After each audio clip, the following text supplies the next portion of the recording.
La SIDA Gorlier-Mur aura lieu le 3 décembre 2009, donc au centre municipal de santé de la rue du Cygne à Saint-Denis, de 10h à 14h, avec un rendu de résultats qui aura lieu une semaine plus tard, soit le jeudi 10 décembre, de 10h à midi, toujours au centre municipal de santé rue du Cygne. On dépiste également les hépatites B et les hépatites C, également la syphilis, donc ce qu'on fait en complément du test du VIH. Vous êtes mineur, vous pouvez vous faire dépister sans l'autorisation de vos parents.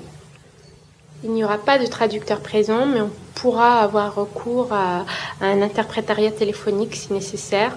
Sinon, dans nos ressources, on a quand même des gens qui parlent anglais, qui parlent l'arabe, voire l'espagnol. Donc on peut quand même un peu débrouiller le terrain.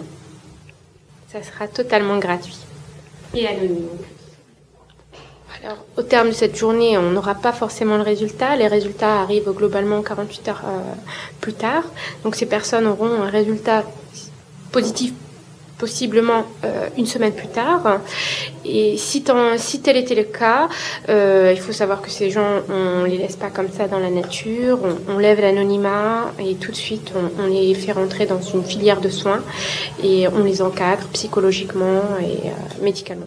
Si un traitement était nécessaire, il serait pas possible de le dire le jour des résultats.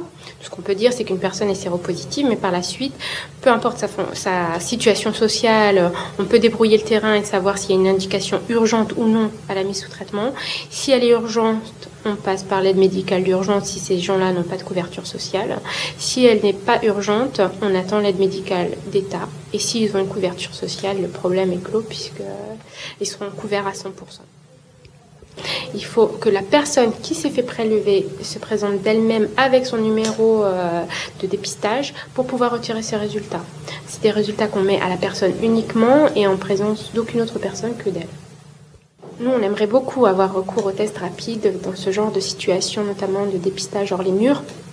Malheureusement, pour l'instant, la législation actuelle rend impossible cette utilisation comme ça, en dehors en fait du cadre biomédical, de recherche biomédicale très précisément.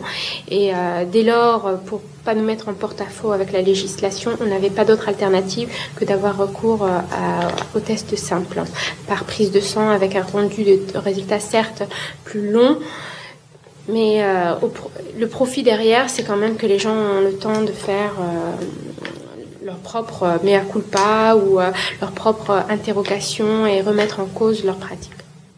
Dans l'avenir, on aimerait bien avoir plus recours à ces tests rapides lors des dépistages, ce qui permettrait de diminuer et même d'éviter les pertes de vue. Mais enfin, le but, c'est aussi de profiter de ce dépistage pour rappeler les risques et les modalités de risque et comment éviter le risque et donc de diminuer la fréquence des dépistages.